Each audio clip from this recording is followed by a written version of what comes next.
لیکن اس کے بعد ان کی تاریخ میں ایک دور وہ آیا جب حضرت مسیح علیہ السلام ان میں مبعوث کیے گئے۔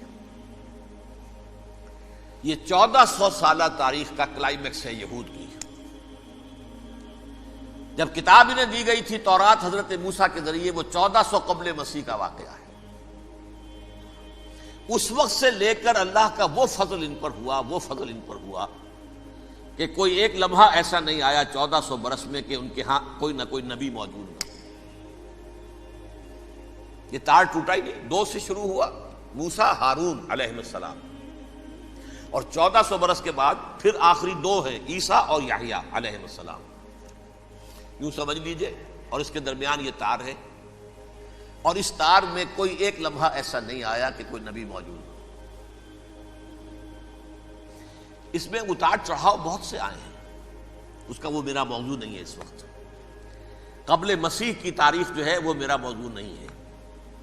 قرآن مجید میں سورہ بنی اسرائیل کے پہلے رکوع میں اس کا تذکرہ موجود ہے۔ وَقَضَيْنَا إِلَىٰ بَنِي إِسْرَائِيلَ فِي الْكِتَابِ لَتُفْسِدُنَّ فِي الْأَرْضِ مَرَّتَيْنِ وَلَتَعْلُنَّ عُلُوًّا كَبِيرًا، 2 مرتبہ ان پر عذاب کے کوڑے برسے۔ پہلے اشوریوں کے ذریعے سے جو شامی تھے، سیرینز اشوری کہلاتے، پھر بابلیوں کے ذریعے سے یعنی عراقیوں کے ذریعے سے، بیبیلونیا نام تھا عراق کا پہلے، ان پر بہت بڑی بڑی تباہیاں آئیں، اللہ تعالیٰ کی طرف سے عذاب آئے۔ اس کے بعد پھر دوسرے دور میں دوسرا اقتدار کا دور آیا، خربستیاں بڑھ گئیں، تو پہلے گریکس کے ذریعے سے، یونانیوں کے ذریعے سے، اور پھر رومیوں کے ذریعے سے پسوایا گیا۔ یہ دور گزر چکے تھے ان پر، 2 عروج کے دور اور 2 زوال کے دور۔ میری چھوٹی سی کتاب ہے تنظیم اسلامی کا تاریخی پس منظر، شاید 6-7 روپے کی ہوگی، اس کو آپ دیکھیں گے تو اس میں اس کا پورا نقشہ آپ کو مل جائے گا۔ ویسے تو یہ کہ میری جو ذرا بڑی کتاب ہے سابقہ اور موجودہ مسلمان امتوں کا ماضی، حال اور مستقبل، اس میں نے ان معاملات پر بڑی تفصیل سے بحث کی ہے۔ بہرحال یہ جو دور تھا ان کا 1400 سالہ، وہ اونچ نیچ سے ہوتا ہوا جب آیا ہے حضرت مسیح کی بعثت پر، تو ان کی شرارت کی انتہا یہ ہو گئی کہ اللہ تعالیٰ نے مسیح کو رسول بنا کر بھیجا، رسولاً الی بنی اسرائیل۔ حضرت موسیٰ اور حضرت عیسیٰ کے درمیان رسول کوئی نہیں ہے، سب نبی ہیں۔ حضرت موسیٰ رسول تھے اور حضرت عیسیٰ رسول ہیں۔ درمیان میں داؤد ہو، سلیمان ہو، یشعیاہ ہو، زکریا ہو، یہ سب نبی ہیں، یحییٰ نبی ہیں، رسول نہیں ہے۔ لہذا وہ شہید کر دیے گئے، رسول شہید نہیں ہو سکتا، قتل نہیں ہو سکتا۔ لیکن عیسیٰ اور موسیٰ کے درمیان 1400 برس ان کے جو ہیں، اس کا کلائمیکس ہے حضرت مسیح علیہ السلام کی بعثت، اور حضرت مسیح علیہ السلام کو جسے اللہ نے اپنی روح قرار دیا، روح منہ، کلمتہ القاہا الی مریم، اللہ کا کلمہ، عظیم ترین معجزات۔ انہوں نے کیا کہا؟ یہ ولد الزنا ہے، حرام زادہ ہے، معاذ اللہ، نقل کفر نہ باشد، یہ جادوگر ہے، یہ مرتد ہے، یہ واجب القتل۔ اصل حکومت اس وقت رومیوں کی تھی حکومت، لیکن انہوں نے انہیں آٹونومی دے رکھی تھی، اپنے مذہبی معاملات تم خود طے کر سکتے ہو۔ تو کائفاس جو اس وقت کا ان کا ہیڈ ربائی تھا سب سے بڑا، اس کی عدالت نے فیصلہ کیا مسیح کو سولی چڑھا دیا جائے۔ پائلیٹس پونٹس، اس کے پاس ان کی ازداش پہنچ گئی، یہ ہمارا مجرم ہے مذہبی، یہ مرتد ہے، یہ کافر ہے، یہ جادوگر ہے، یہ واجب القتل ہے، اسے قتل کرو، سولی چڑھا دو۔ خیر وہ لمبی بات ہو جائے گی، اس نے تو اپنے ہاتھ دھوئے کہ صاحب ہمارے پاس کوئی جرم نہیں ہے اس کے خلاف، تم کہتے ہو تو ٹھیک ہے، سولی چڑھا دیتے۔ یہ دوسری بات ہے کہ اللہ نے حضرت مسیح کو اٹھا لیا آسمان پر، ان کی جگہ وہ شخص سولی چڑھا جس نے غداری کر کے گرفتار کروایا تھا، جوڈاس اسکیریوٹ، اس کی شکل اللہ نے بدل دی حضرت مسیح کی سی، اور حضرت مسیح کو فرشتے اٹھا کے اوپر لے گئے، وہ زندہ آسمان پر اٹھا لیے گئے۔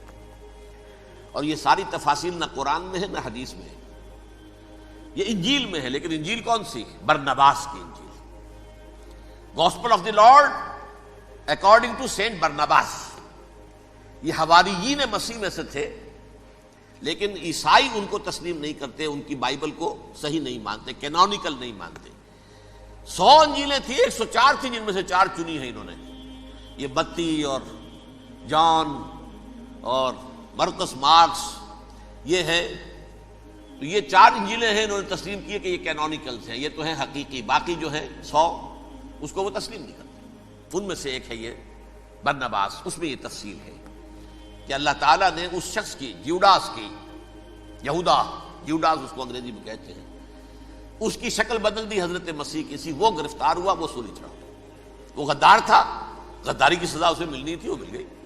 حضرت مسیح کو فرشتے 4 اٹھ رہے ہیں، جس کوٹڑی میں حضرت مسیح مقیم تھے، ایک باغ کے اندر روپوش تھے، اس کی چھت پھٹی ہے، 4 فرشتے آئے ہیں، حضرت مسیح کو اٹھا کر لے گئے ہیں، چھت برابر ہو گئی ہے، اس کے بعد وہ شخص پکڑا گیا۔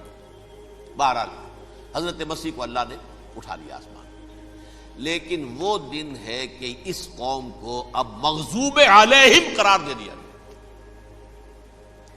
نوٹ کر لیجئے، اصل میں تو ہونا یہ چاہیے تھا کہ رسول کی جان کے درپے جب کوئی امت ہو جاتی تھی تو اللہ کا قاعدہ یہ تھا کہ اس امت کو نسیہ منسیہ کر دیا جائے۔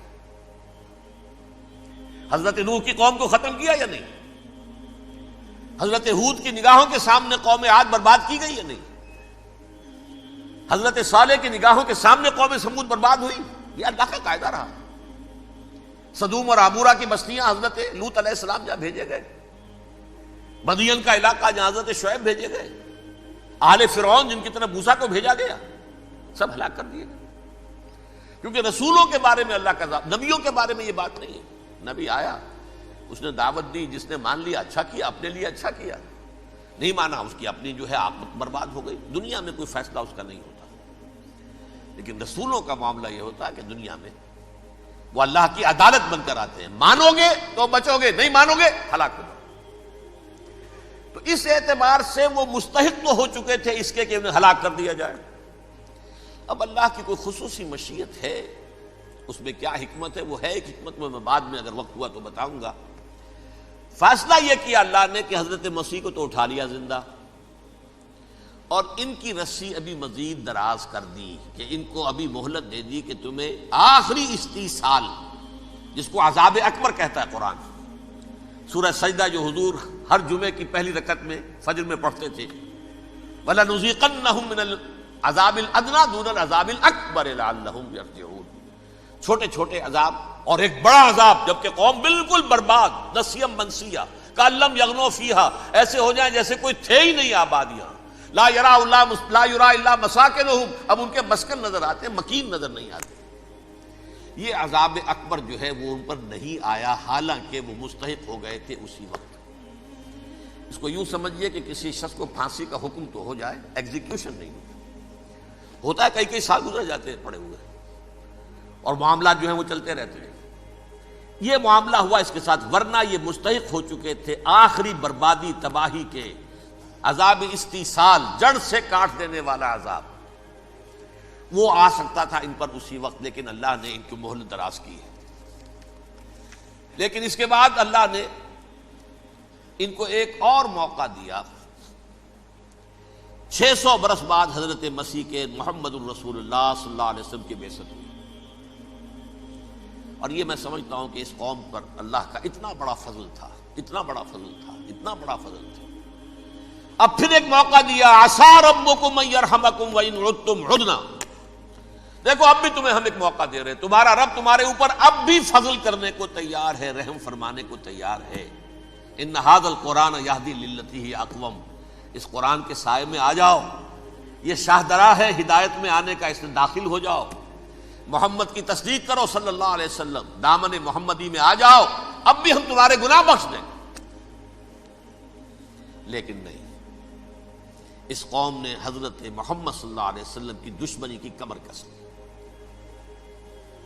اور اب یوں سمجھیے اس تاریخ سے لے کر آج تک یہ گٹھ جوڑ ہے۔ ظاہر بات ہے کہ ابلیس کا بھی اصل دشمن اب کون ہے، یا ہدف کون ہے، ٹارگٹ کون ہے؟ جنہوں نے محمد کو نہیں مانا صلی اللہ، وہ تو ہے ہی جہنمی، ان پر کوئی اور محنت کرنے کی ضرورت کیا ہے؟ سمجھ گئے میری بات؟ حضور کی بعثت کے بعد جنہیں حضور کو رد کر دیا، ان پر ایمان نہیں لائے، وہ کون ہے؟ کافر، وہ جہنمی ہے ہی ہے۔ لہذا اس کے اوپر کوئی محنت صرف کرنے کی ابلیس کو ضرورت نہیں، اس کا اصل ٹارگٹ امت محمد ہے صلی اللہ علیہ وسلم۔ وہ ساری نوع انسانی کی دشمنی اب آ کر مرکوز ہو گئی ہے امت محمد صلی اللہ علیہ وسلم کی دشمنی پر۔ اور اسی طرح یہود کا معاملہ، اگرچہ ویسے پوری نوع انسانی کے دشمن ہیں، انہیں حیوان سمجھتے ہیں، ان کی جان مال اپنے لیے مباح سمجھتے ہیں، جس طرح چاہیں لوٹے کھسوٹے کھائیں پیئے انہیں، لیکن اب ان کی بھی دشمنی کا سب سے بڑا مرکز امت محمد۔ کیوں؟ وہی تکبر اور حسد، وہی بیماریاں۔ انہیں تکبر یہ ہو گیا تھا کہ 2000 سال سے یہ نبوت ہماری میراث، ہماری جاگیر، بنو اسرائیل کے اندر سینکڑوں نبی آئے، 3 کتابیں اللہ نے ہمیں عطا کی، یہ کہاں سے آ گیا محمد صلی اللہ علیہ وسلم؟ معاذ اللہ ثم معاذ اللہ، یہ امیین میں سے، یہ جنٹائلز میں سے، یہ گوئنز میں سے، یہ حقیر ان پڑھ،